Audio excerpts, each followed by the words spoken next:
క్రిందటిసారి Jaganmohan Reddy medical కళాశాలలకు సంబంధించి ఒక కోటా పెట్టాడు. ఒక ఏది మేనేజ్మెంట్ కోటా, దాన్ని ఏమంటాడు సెల్ఫ్ ఫైనాన్స్ కోటా అన్నటువంటిది పెట్టి ప్రైవేట్ మెడికల్ కళాశాల కంటే తక్కువ వసూలు చేసేటట్టు కానీ అమ్ముకునేటట్టు. అది దాన్ని తీవ్రంగా తప్పుపడతా అమ్మేసుకుంటున్నాడు మెడికల్ సీట్లు. సైకో ప్రభుత్వం అంటూ తీవ్రంగా విరుచుకుపడ్డారు Lokesh, Pawan Kalyan, Chandrababu.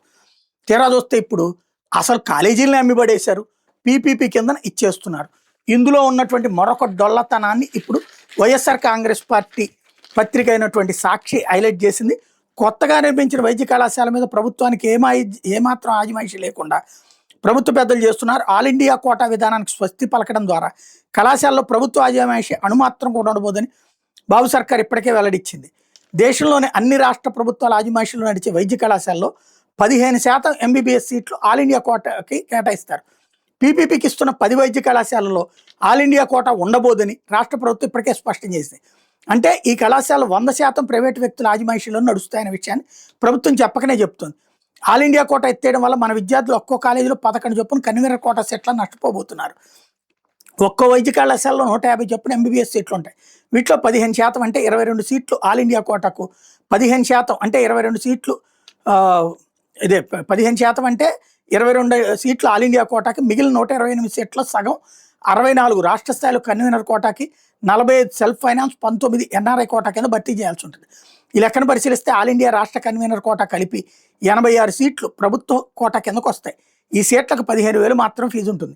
All India quota రద్దు చేసి ప్రైవేట్ వైద్య కళాశాల తరహాలో 150 సీట్లో సగం కన్వీనర్ కోటాకు, మిగిలిన సగం యాజమాన్య కోటా బీసీ కింద భర్తీ అవుతాయని ప్రభుత్వం ఇప్పటికే స్పష్టం చేసింది. అంటే ప్రస్తుత విధానంలో ప్రభుత్వ కోటా కింద 86 సీట్లు కొత్త వైద్య కళాశాలలో అందుబాటులో ఉంటాయి. వాటిని ప్రైవేటు కట్టబెట్టడం వల్ల ఒక్కో కళాశాలలో 11 సీట్లకు గండిపడబోతుంది.